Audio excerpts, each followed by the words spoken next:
Hola, muy buenas. Os doy la bienvenida a este nuevo seminario del equipo de Singular de Data e Inteligencia Artificial. Esta vez vamos a hablar de unas cuestiones que se alejan un poco de la programación de la inteligencia artificial, pero que son muy transversales en todo proceso de diseño y de desarrollo de productos y servicios.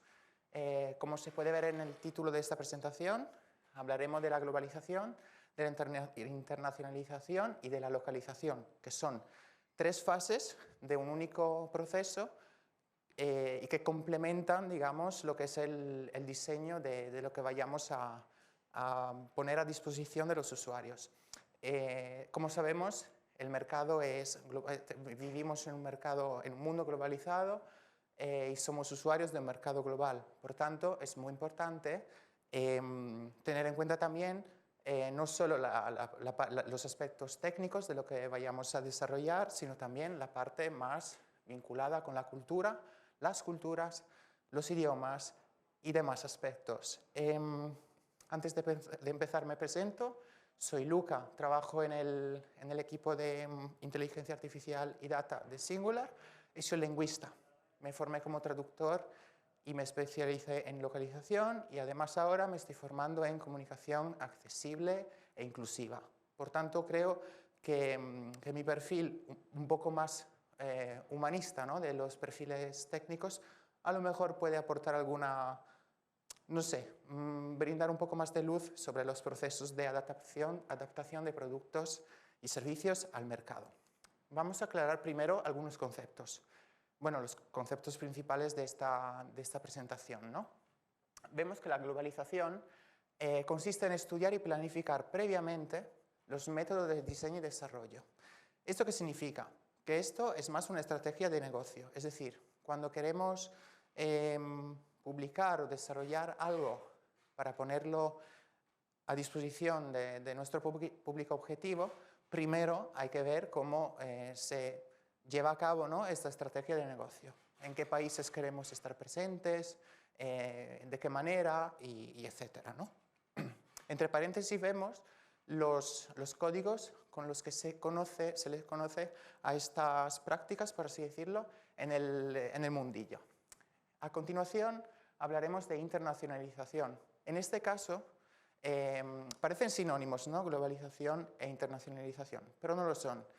La internacionalización es más bien un proceso de abstracción. ¿Qué significa eso? Que cuando tenemos claro a qué países o a qué regiones queremos llegar con lo que estemos creando, ¿no?, en un determinado momento, tenemos que ser capaces de hacer que el esqueleto de nuestro producto o servicio se pueda adaptar a todas las culturas a las que queremos llegar una vez publicado nuestro producto. Y es cuando entra en juego la última fase, que es más bien una adaptación, la localización.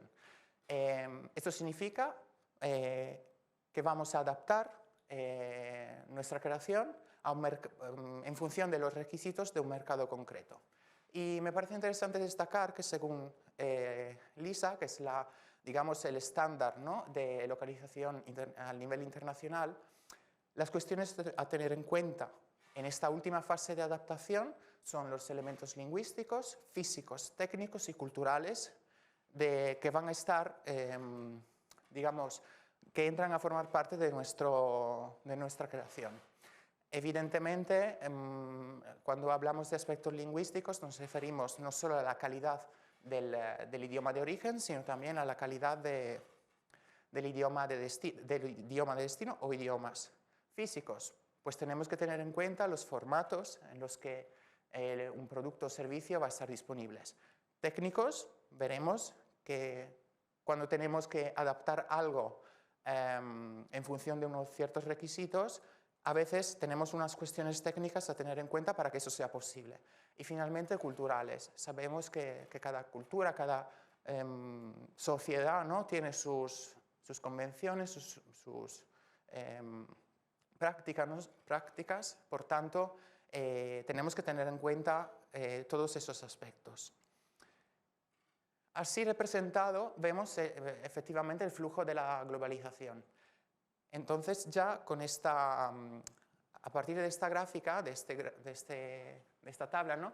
Vemos que la globalización es es el proceso principal, que está formado también por otros dos y van en secuencia, ¿no? Globalización, luego internacionalización, que es lo que hemos visto antes, es decir, hacer que nuestro producto sea adaptable. Y finalmente la localización, es decir, cuando efectivamente lo vamos a adaptar. Entonces, en la primera fase, la internacionalización, entran subfases como el diseño, el desarrollo y el testing. Es cuando procuramos que nuestro producto funcione correctamente, ¿no? La funcionalidad sea la que hemos planteado al principio, ya sea en la fase de diseño y en la fase de desarrollo, ¿no? El código y demás, y finalmente el testing, que es muy importante para efectivamente comprobarlo, ¿no? Y luego pasamos al segundo bloque, por así decirlo, que es más bien un perfeccionamiento o adaptación de lo que hemos creado. Aquí es cuando hablamos de localización, cuando adaptamos nuestro producto a un mercado local. La traducción, por ejemplo, está incluida dentro de este círculo, ¿no? De la localización, pero no solo eso, vamos a ver luego a través de ejemplos que hay muchos más aspectos a tener en cuenta y que pueden hacer que un producto sea bien recibido o a lo mejor haga surgir alguna crítica, ¿no? Algún rechazo porque no se ha planteado bien. En este caso también el testing es importantísimo, pero se habla más bien de calidad, control de calidad, ¿no? Aquí no se comprueba solamente la funcionalidad, sino también cómo ha sido el proceso de adaptación a nivel lingüístico, funcional y cosmético, como se suele decir, y si hay alguna cosa, algún componente que no funciona según lo esperado, hay que volver para atrás y arreglarlo. Finalmente, el marketing, ¿no? Las estrategias de marketing serán, digamos, como el trampolín para que lo que hemos planteado, ¿no? como solución para nuestro público llegue a quien tiene que llegar. Ojo, el marketing, esta fase debería ser la última, es decir, todas las campañas de marketing, digamos, la comunicación que se hace, tiene que plantearse después de que todas estas fases se hayan cumplido y todos los requisitos se cumplan. Porque, como sabemos, un producto llega bien a su público objetivo si la comunicación se hace a partir, ¿no? de todas las características funcionales y también estéticas y cosméticas que se han creado y se han aprobado. Además, yo añadiría un círculo adicional entre calidad quizás y marketing y lo llamaría como accesibilidad e inclusión. ¿Esto por qué? Porque no solo tenemos que adaptar un producto al público de destino, sino también asegurarnos de que todas las personas que forman parte de ese objetivo que nos hemos preconfigurado puedan acceder a ese producto de una manera fácil, ¿no? Y bueno, que se sientan como parte del discurso, parte de lo que estamos intentando comunicar o de la funcionalidad que queremos vender, por así decirlo. Vamos a ver a través de ejemplos en qué consiste el proceso de internacionalización. Como podemos ver en estas dos citas, básicamente se trata de habilitar un producto para que la siguiente localización se pueda hacer de manera fluida y ágil. Estamos entonces quitando toda referencia cultural digamos, del trabajo que estamos llevando a cabo, porque muchas veces, como os podéis imaginar, tenemos sesgos, damos por hechas ciertas cosas, omitimos otras, pues aquí tenemos que pensar con mucho detenimiento en que cada región del mundo tiene sus necesidades, sus costumbres y demás, y entonces cuantas menos referencias culturales haya en este momento, mejor y más ágil va a ser el proceso de localización. Entonces, ¿cuáles son los principios básicos de esta internacionalización? El principal para mí es que todo lo que sea desarrollo, ¿no? El código y demás, tiene que ser lo más general posible. Es decir, no tiene que haber elementos con aspectos que conlleven, ¿no? Que tengan aspectos lingüísticos o culturales. Tiene que ser como aséptico. Eso significa que estamos como quitándole la parte humana a lo que estamos desarrollando. Bueno, a lo mejor sí, pero en este caso es para que luego podamos incluir elementos que hagan que se pueda crear un vínculo entre nuestro producto y la persona que lo va a utilizar, que va a disfrutar de él. Otros principios básicos y fundamentales de esta fase de creación son la flexibilidad y la traducibilidad. La flexibilidad ya la hemos visto, ¿no? El esqueleto de lo que de nuestro producto tiene que ser adaptable, tiene que poder incluir elementos que son propios de una región y no de otra, y por supuesto tiene que ser traducible si queremos pues, que los usuarios todos los usuarios entiendan la parte, ¿no? Textual o no solo, y también audiovisual de nuestra solución o de nuestra creación. Entonces, vamos a ver unos 3 puntos adicionales. El software debe poder adaptarse automáticamente al sistema de escritura, es decir, nos suena un poco como el concepto de responsive, ¿no? Es decir, que cuando añadimos un idioma más, no haya que, digamos, volver a tocar el código para que ese idioma con sus características se pueda incluir en el producto.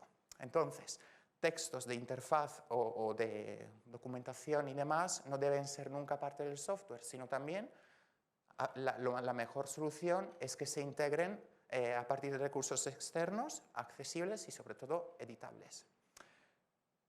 ¿Y cómo se comprueba que todo esto realmente funciona bien y hemos planteado bien la internacionalización de un producto? Pues a través de una de las maneras es la pseudo-traducción. ¿Esto qué significa? Que vamos a llenar, por así decirlo, todos los campos de texto, ¿no? que puede haber dentro de una aplicación, un videojuego o incluso subtítulos, ¿no? Con caracteres poco comunes para ver si se representan de la manera correcta. Aquí tenemos un ejemplo, ¿no? Como veis, la aplicación de esta plataforma audiovisual se ha localizado, es decir, en cada país o región tiene su propia versión, ¿no? Y para comprobar que funcione correctamente y que se vea bien el texto en todas las pantallas, primero se han llenado los segmentos textuales con palabras aleatorias y con caracteres pues, poco comunes, raros o como queramos llamarlos. Además, si os fijáis, en la pantalla de la derecha vemos que se han añadido 2 palabras, one y two. ¿Por qué? Porque como en muchos idiomas, si tenemos como referencia el idioma inglés, hay muchos idiomas que a la hora de traducir, ¿no? Si por ejemplo traducimos del inglés al castellano, el tamaño de los segmentos de las frases es más grande. Por ejemplo, se dice, ¿no? que en castellano las oraciones suelen ser como mucho un 30% más largas que en inglés. Por tanto, tenemos que tener en cuenta que a la hora de traducir, pues si en inglés tenemos 2 palabras en un elemento de un menú, a lo mejor en castellano vamos a tener 3 o 4. En italiano 5, en alemán una muy larga y así, ¿no? Entonces, ¿qué tenemos que plantearnos en la fase de internacionalización de un producto? Pues primero, ¿en qué idiomas y en qué regiones se va a comercializar el producto? ¿Y qué características estarán disponibles en cada región? ¿Por qué se utiliza la palabra región y no país? Porque sabemos perfectamente que en cada país existen diferencias en función también de las regiones que lo conforman. Tenemos el ejemplo de España, que es un país plurilingüe, con más lenguas, pero también otros países donde a lo mejor las variedades de la lengua son tan distintas que merece la pena hiperlocalizar un producto. Además, tenemos que tener en cuenta que la interfaz tiene que ser adecuada para todos los mercados. Pensemos, por ejemplo, en los países, regiones o macroregiones donde la escritura no es de izquierda a derecha, sino de derecha a izquierda. Entonces ahí tenemos que plantear también si es necesario que también la interfaz se diseñe de otra manera. Luego, por supuesto, tendremos que tener en cuenta los dispositivos o sistemas operativos que van a soportar una aplicación o un software.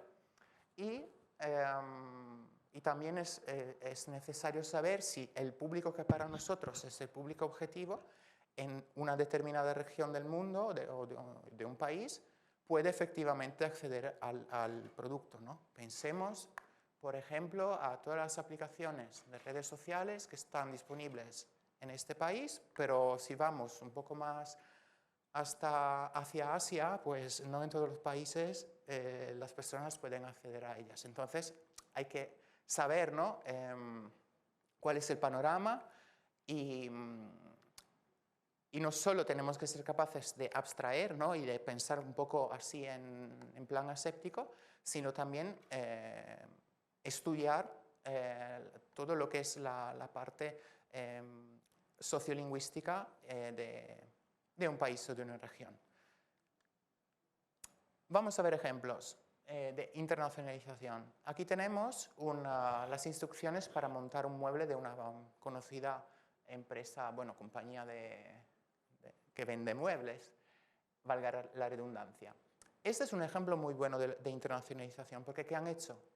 Han prescindido completamente de cualquier tipo de texto, exceptuando el nombre del mueble, y digamos que las instrucciones se presentan de manera visual a través de unas imágenes secuenciales que supuestamente deberían ser entendibles por casi todo el mundo.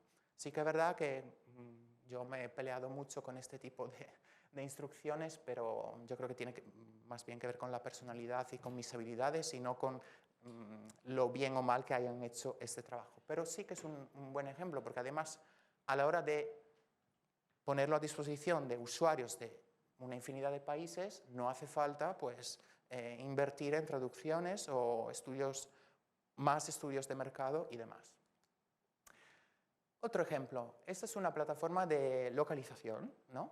Se trata de una aplicación que está disponible creo que recordar que son 20 países, y para cada país los textos se han separado en, digamos, instancias distintas, y entonces, ¿qué tiene que hacer el traductor o localizador? Pues ve un segmento de texto que tendrá que traducir al idioma de su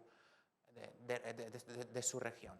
Como vemos aquí, la internacionalización en este caso no ha sido de lo más efectiva. ¿Por qué? Porque vemos que en la lengua árabe, como comenta el traductor o traductora, a la derecha, en los países de habla árabe, pues los números, las variables que aquí son números, cantidades monetarias y horas, se expresan de otra manera, porque puede haber plurales o que aquí no hay o viceversa, ¿no? Entonces aquí pues tenemos un fallo y seguramente el equipo técnico que está detrás de esta aplicación tendrá que hacer algún esfuerzo para que estos problemas ocurran lo menos posible. Vamos a ver otro ejemplo. Esta es una web de una conocida marca de ropa deportiva y zapatos y demás. ¿Qué es lo que vemos? ¿Y qué nos llama la atención? A mí, por lo menos. Por ejemplo, que aquí está traducida, esta página web está traducida al árabe. Como sabéis, la lectura se lee de derecha a izquierda y el logotipo aparece a la derecha. Esto está muy bien hecho. ¿Por qué? Porque nosotros estamos acostumbrados, como vemos en la siguiente pantalla, en la siguiente captura, que el logotipo suele estar a la izquierda, ¿no?, de una página web, porque es donde empezamos a leer. Y aquí lo han movido a la derecha precisamente porque el sentido de la lectura es justo lo contrario, ¿no? Pero vamos a ver un aspecto más, ¿no? Aquí tenemos la página web en inglés. No destacaría nada, es decir, parece que está bien hecha, se destaca muy bien el nombre del producto que se está vendiendo. Y vamos a ver la versión china. ¿Cuál es el problema aquí? Que sí, que digamos, la estructura de la página se ha intentado mantener, pero desaparece por completo. Bueno, se le quita mucha relevancia al nombre del producto, porque no se ha tenido en cuenta que en este idioma a lo mejor no es la negrita, con el recurso lingüístico con el que se destaca un elemento del texto, sino puede haber otros. Y entonces, sí, el producto tiene mucho protagonismo, pero bueno, su nombre no tanto. Entonces, igual, otra solución hubiese sido quizás más acertada. Evidentemente, las flechas, en caso de idiomas que se leen de un sentido a otro y viceversa, pues pueden presentar problemas. Entonces hay que saber muy bien que no se trata solamente de invertir botones, sino también comprobar que funcionen correctamente. Y además, el volumen. El volumen nosotros, aquí, los que vivimos en este país o en esta región del mundo, lo subimos pues deslizando la barrita hacia la derecha, pues en otros países harán justo lo contrario. Por tanto, si en nuestra aplicación para subir el volumen y la vendemos o la publicamos, por ejemplo, en Asia, a lo mejor podemos generar algún problema, ¿no? Si no tenemos en cuenta ese aspecto, porque ahí las personas están acostumbradas pues, a subir el volumen justo en el otro sentido. Y luego, para acabar, pues los iconos, la iconografía puede tener muchas diferencias en función de la región donde nos encontremos. Por tanto, si para nosotros es muy lógico y obvio que una lupa sea el símbolo para buscar, a lo mejor en otros países no lo es, o en otras regiones. Y la tacita de café, pues no sé qué representa, yo no lo sé, pero a lo mejor en otro lugar del mundo sí. Entonces, como veis, hay que plantear las cosas con mucho conocimiento. Y el último ejemplo ahora sí de internacionalización, vemos aquí, por ejemplo, un formulario para inscribirse a una casa de apuestas. Lo he hecho solo para el ejemplo. Nombre, apellido, segundo apellido, no sé qué, todos los datos que nos piden para luego poder apostar. ¿Está bien internacionalizado? Yo diría que no. Porque aquí vemos que el segundo apellido es un campo de texto pues, obligatorio, hay que rellenarlo, pero no todo el mundo tiene dos apellidos. Por tanto, si una persona como yo, que no tiene un segundo apellido, quiere registrarse, tendrá que inventarse un segundo apellido, poner un guión, un no tengo o muchas más otras cosas.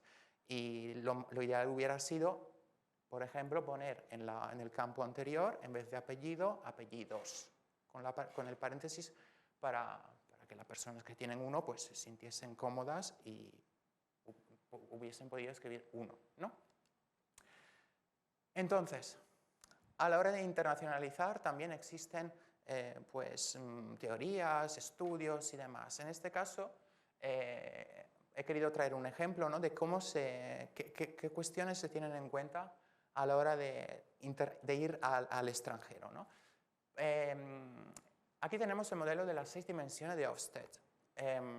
Y en concreto es una comparación entre Estados Unidos y Taiwán. ¿Qué se está teniendo en cuenta?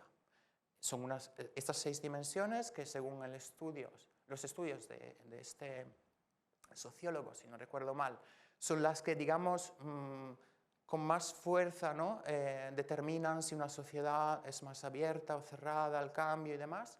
Pues se estudian estos factores y se comparan, ¿no? Por ejemplo, las personas con qué nivel de distancia o cercanía tienen con respecto a quien tiene el poder.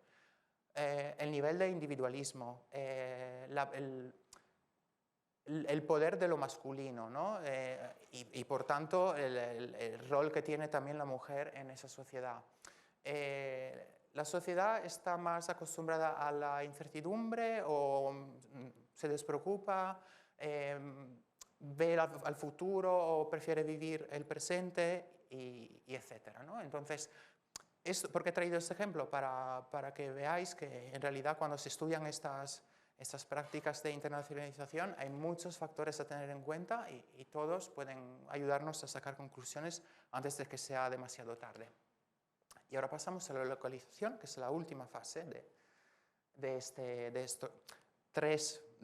proceso de globalización y que está más orientada a la adaptación, ¿no?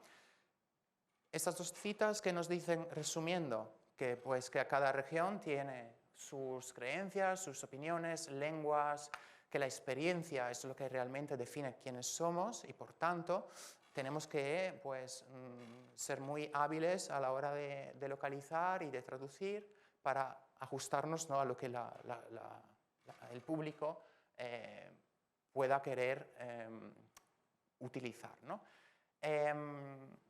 Además, me gusta mucho la segunda cita porque muchas veces se piensa que un traductor puede localizar. Sí, no. Es decir, cuando traducimos los textos textos o subtitulamos y demás, por supuesto que las competencias lingüísticas son muy importantes. Pero en la última década, diría yo, la localización profesional se ha desarrollado mucho y se está estudiando, hay universidades que ofrecen cursos y másteres sobre este tema y entonces las personas que se especializan ahora en este sector no solo son personas que saben traducir, conocen muy bien los idiomas de origen y de destino, sino también tienen competencias técnicas que pueden facilitar mucho tanto la internacionalización como la localización. ¿De qué viene esta palabra, localización? Del inglés, locale, que en el diccionario de Oxford nos dicen que es un sitio, un lugar donde algo ocurre o donde es presente, ¿no? Y que a partir de ahí existen eventos o sensaciones y experiencias que se van como a la vez desarrollando. Entonces, esto nos hace pensar que no nos conformamos con la idea de que estamos en un país o en un idioma, ¿no? Se suele decir, esta versión es para el inglés, esta es para el español, sino que tenemos que tener presente dónde vamos a estar presentes y qué queremos comunicar y cómo. Y si queremos llegar a un nivel de cercanía muy, muy alto con la población de esa región, no de ese país. Entonces, ¿cuáles son las diferencias entre localización y traducción? Pues la traducción es solo un elemento, ¿no?, de esta fase de la localización y aborda asuntos que no son solo textuales, no es solo leer un texto y traducirlo debajo, sino también se preocupa el localizador de adaptar también los contenidos gráficos, ya sea utilizando herramientas de edición como Photoshop y demás, pero también si hay vídeos, como veremos después, también puede asesorar para que esos vídeos se hagan de una manera y no de otra. Luego tendrá en cuenta y sabrá determinar cuándo hay que modificar el formato de fechas, direcciones y divisas. Sabemos, por ejemplo, que las fechas en Europa se escriben de una manera, en Estados Unidos de otra, o que las divisas también, ¿no?, el símbolo aquí en Europa, bueno, en España, se coloca después de la cifra, pero en Reino Unido se coloca antes, y muchas más cosas. Entonces, el producto, ¿no?, que tengamos tiene que poder mostrar la información según qué opción, ¿no? Por tanto, cada idioma tendrá de exigencias técnicas. Hemos visto antes, por ejemplo, la cuestión del tamaño, ¿no?, de las frases. Y además, cada región tendrá un vocabulario específico.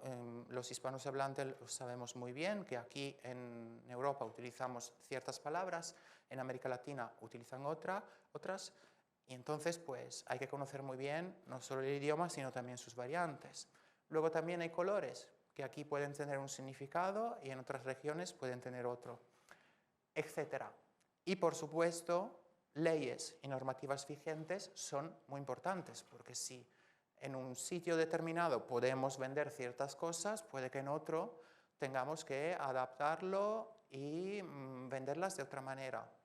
Imaginaos, por ejemplo, las aplicaciones para ligar. Hay países donde eso está muy mal visto, por tanto, a lo mejor tenemos que buscar una manera de, pues, llegar ahí sin que se vea con absoluta claridad que es una aplicación con ese fin, ¿no? Y finalmente también los temas de actualidad influyen. Pensemos en todo el debate que está habiendo últimamente sobre la inclusión, la inclusividad, la accesibilidad de todas las personas. Pues tengámoslo en cuenta porque al final todo eso redunda en un mayor número de usuarios y quizás mayor éxito, ¿no?, de nuestro producto. Entonces, un traductor especializado debe conocer en localización, debe conocer el mercado objetivo y de primera mano, si tiene la suerte de conocer esa región o de vivir allí, o también pues estudiando primero, antes de ponerse a trabajar, estudiando todos los aspectos que tiene que tener en cuenta antes de empezar a traducir. Y pues, posiblemente, ¿no?, que sea una persona capaz no solo de señalar problemas, sino también aportar soluciones. Veremos luego en algunos ejemplos cómo se hace. Pasamos a la siguiente. Bueno, voy a resumirla porque es un poco densa esta diapositiva. Como hemos visto antes, los textos que se suelen llamar segmentos en este ámbito deberían ir separados del código para que cada traductor, cada localizador pueda trabajar sobre ellos sin influir, ¿no?, en el código del programa o de lo que sea. Se suelen utilizar cada vez más a menudo las memorias de traducción y los glosarios para que luego cada actualización o cada versión del producto, en cada versión no sea necesario volver a traducir desde cero, sino que se puedan reutilizar todos los textos que ya se han traducido, quizás adaptándolos, modificándolos en función de lo que se necesite, ¿no?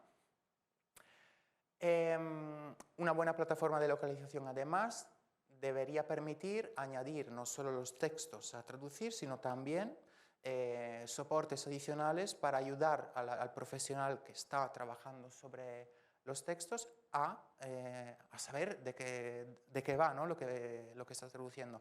Ese es un problema muy común, sobre todo en el doblaje, en el subtitulado, porque como hay siempre mucha prisa y muy poco dinero, pues lo que hacen es pasarles a las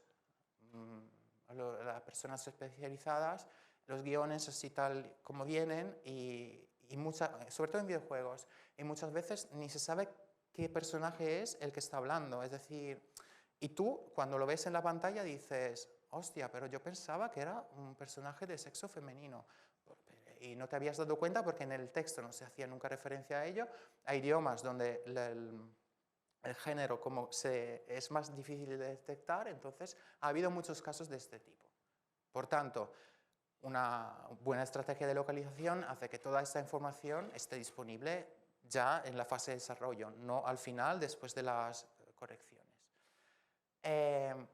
Muy ligado a esto, la mayoría de las plataformas de localización disponen de una funcionalidad what you see is what you get, es decir, que tú vas traduciendo el texto y ya lo ves en la interfaz cómo debería aparecer, ¿no? Y también compruebas que a lo mejor sí, la frase que tú has escrito es más larga del texto original, pues compruebas si efectivamente el botón, por ejemplo, se va alargando, ¿no?, en función del tamaño del texto. Finalmente, el control de calidad tiene que ser una tarea transversal que compruebe no solo la calidad lingüística, sino también la calidad, la funcionalidad en general. Y como sabemos, hoy en día se trabaja mucho en la nube y en este sector es primordial porque no siempre tenemos en plantilla a las personas que deberían encargarse de cada región, de cada locale, ¿no? Por tanto, deberíamos tener plataformas que permitan exportar los contenidos y hacer que el traductor o traductora los traduzca desde su ubicación y luego nos los devuelva en el mismo formato para que se puedan integrar en el producto. Entonces, la localización consta de 4 fases. y una de ellas es el control de calidad. ¿Qué se hace en este control de calidad, o QA por sus siglas en inglés? Se comprueba pues, que a nivel lingüístico las palabras y las frases utilizadas son apropiadas para el contexto cultural donde estas van a ser publicadas, ¿no? En segundo lugar, se llama testing cosmético aquella fase de prueba donde se va a comprobar que la parte visual y la parte también funcional, ¿no? Pero más bien visual del servicio del producto sea agradable, que no haya errores ortográficos, por supuesto, pero también de tipografía, de cómo se muestra el texto, si la negrita se ve bien, hemos visto antes un ejemplo, ¿no?, de esto, y también la codificación. Sabemos que algunas fuentes se ven bien en una codificación y mal en otra. Luego hay, en tercer lugar, un testing funcional. Aquí sí, comprobamos la funcionalidad, que todos los botones funcionen, que los menús se vean bien y, bueno, lo que se pueda utilizar, ¿no?, el producto. Y finalmente, un localizador que hace, redacta un informe de calidad en el que destaca si el producto se ha localizado bien, si no hay ningún fallo a destacar o si, por el contrario, hay cosas que se deberían mejorar.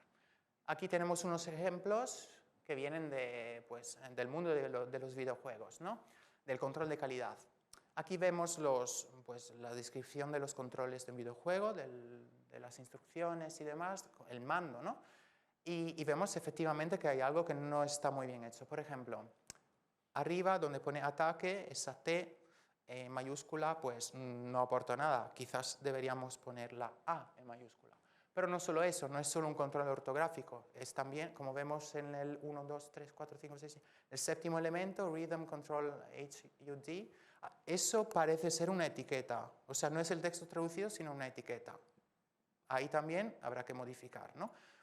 Y arriba, ese clásico con los dos símbolos de porcentaje también tiene pinta de que sea un error. A lo mejor el porcentaje era el símbolo de una variable y el traductor ha añadido otro en la traducción, por tanto el software no ha sido capaz de omitirlo a la hora de mostrarlo en la interfaz.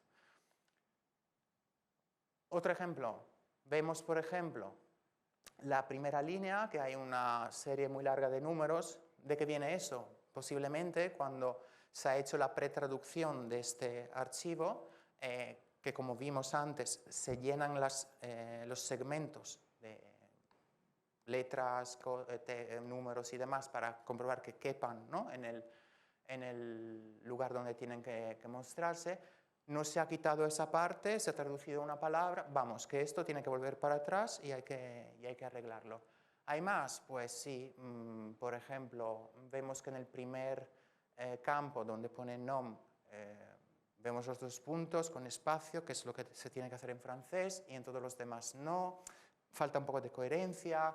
El texto del cuarto elemento, I need a dollar, no sé qué, no sé cuántos, no se muestra bien en pantalla. ¿Qué propondría aquí un localizador? Bueno, para empezar, quitar esas arrobas, decidir si poner los dos puntos en todos los elementos o no, alargar quizás el recuadro para que quepan todas las opciones, o acortar esa y poner 3 puntitos al final para que se dé a entender que eso continúa pero no se puede mostrar. Y bueno, cada localizador sabrá, ¿no?, qué soluciones tendrá que proponer en su informe de control de calidad. Otro ejemplo más, Tinder.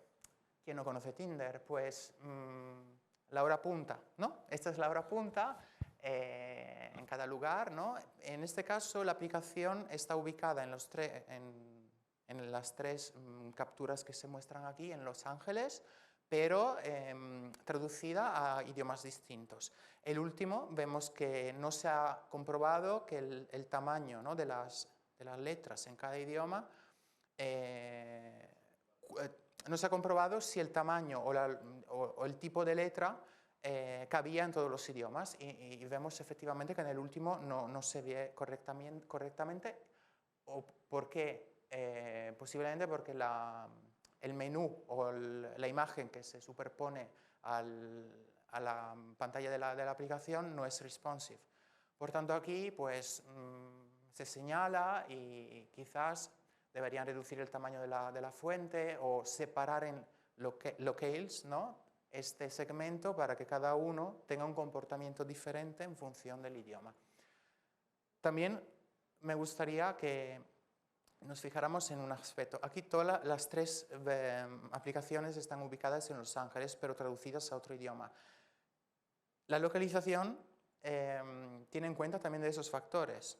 Es decir, cuando tú vives en una región, pero prefieres leer el texto en otro idioma, evidentemente habrá partes del producto, de la aplicación, que por supuesto tendrán que ir de la mano, tendrán que ir de acuerdo con el país en el que estás, la región en la que estás. Si nosotros abriéramos la tercera aplicación en el país de ese idioma y traducido, por supuesto, ese idioma, quizás las funcionalidades de la aplicación sean distintas. Me encanta. Disney Pixar es uno de los mejores ejemplos de localización del mundo. En sus películas, que siempre hacen con mucho cariño, no estoy haciendo publicidad encubierta, en sus películas, que suelen gustarle a todo el mundo, las hacen con mucho cariño y son muy sensibles a la hora de adaptarlas a las regiones del mundo donde van a estrenarse en el cine, ¿no? Aquí vemos que esta creo que es la película de revés. El padre le está dando a la niña de comer y le está dando unos brócolis. Y la niña pues pone cara de asco porque no le gustan. Es muy típico pensar que a un niño o niña no le puedan gustar los brócolis. A mí me gustaban, pero bueno, soy un poco raro en ese sentido. ¿Qué ha pasado en el mundo, en la parte, digamos, oriental del mundo? Me refiero a Asia. Que los brócolis se han convertido en otro tipo de verdura, en pimientos, porque efectivamente ahí a los niños los brócolis les suelen encantar. Sin embargo, los pimientos no tanto. Por tanto, Pixar ha mejorado, digamos, ha localizado su película de esta manera para que las sensaciones que esta imagen tenía que transmitir fuera la misma, tanto en Europa, por ejemplo, como en la parte oriental de Asia.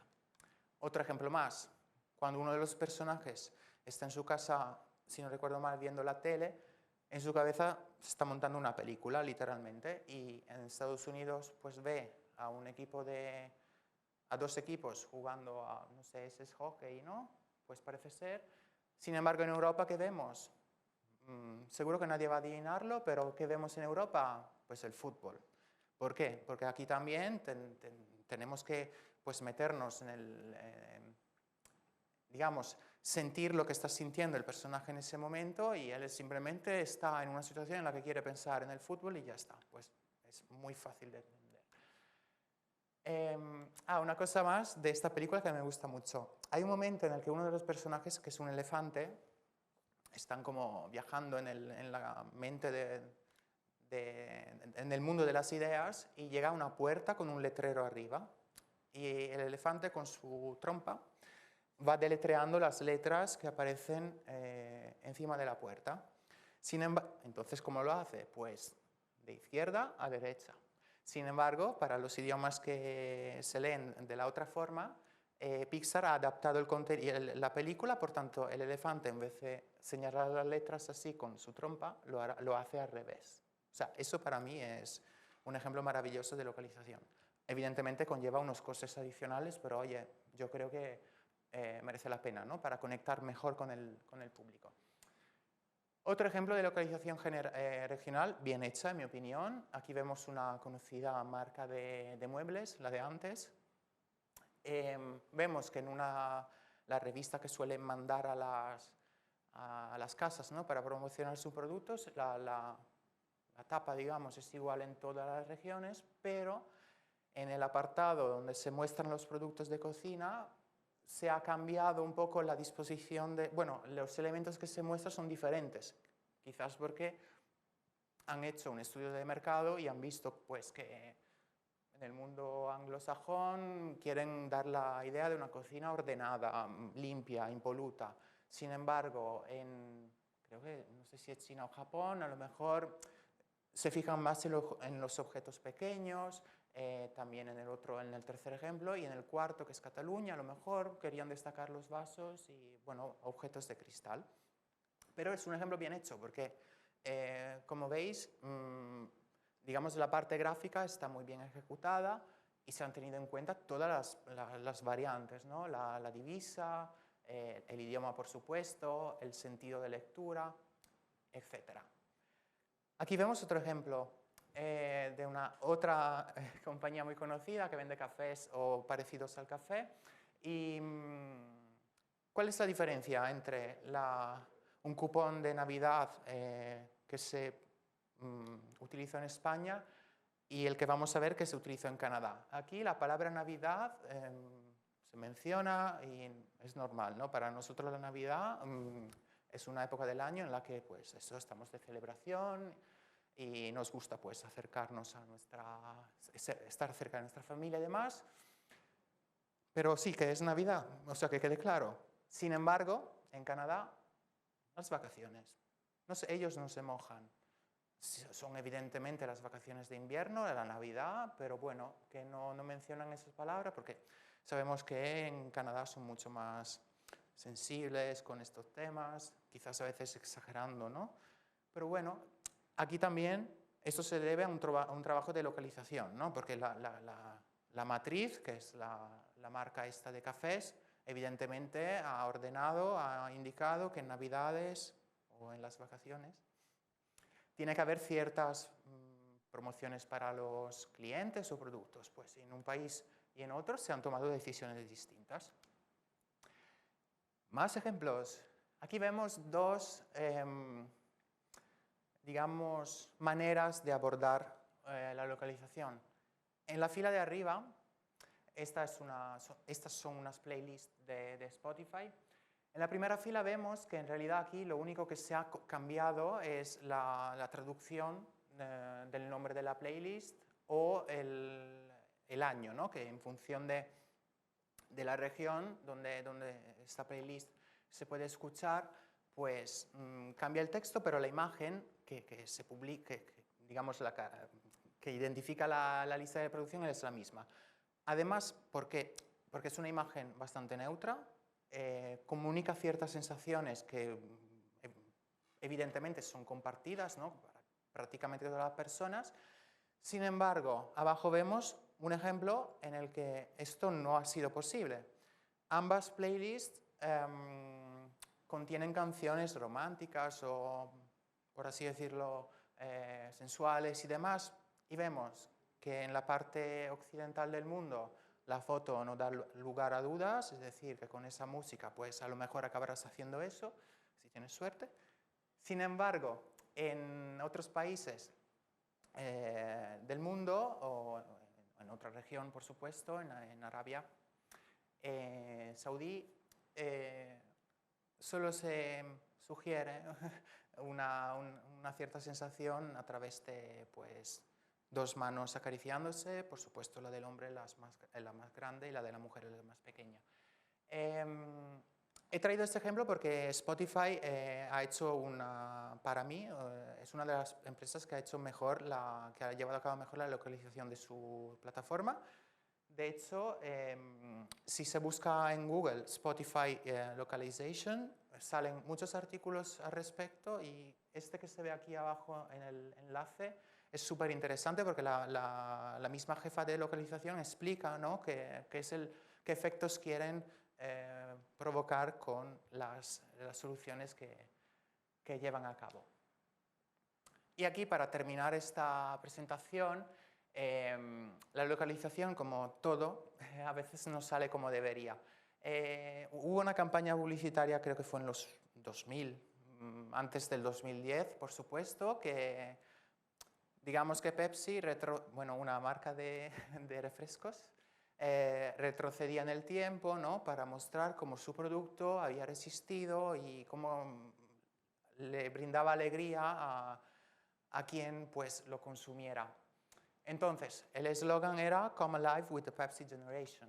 Y en la campaña publicitaria pues, se veían diferentes décadas con personas que tomaban esta bebida en un contexto súper divertido y demás. ¿Qué pasó cuando esto lo tradujeron al chino para, pues eso, para llevar a cabo la campaña en China? Pues que quien lo hizo no tenía mucho conocimiento. Quizás sí sabía el idioma inglés, ¿no? Porque veréis que la traducción pues, igual puede tener sentido, pero no se preocupó de ver cómo era la campaña ni de cuáles eran las sensaciones que pues, querían transmitir. Por tanto, el resultado fue el siguiente: que esta bebida en realidad hace que los muertos, tus antepasados, pues vuelvan a la vida y pues eso, que un ejército de zombies si tú tomas esa bebida, pues a lo mejor atraes a un ejército de zombies. Evidentemente no era el efecto buscado y por supuesto tuvieron que pedir disculpas y ajustar la campaña a lo que realmente tenía que evocar, ¿no? Y nada más. Si habéis llegado hasta aquí, os agradezco mucho la atención y creo que desde Singular queremos deciros que os esperamos a los próximos seminarios que vayamos haciendo y gracias por estar.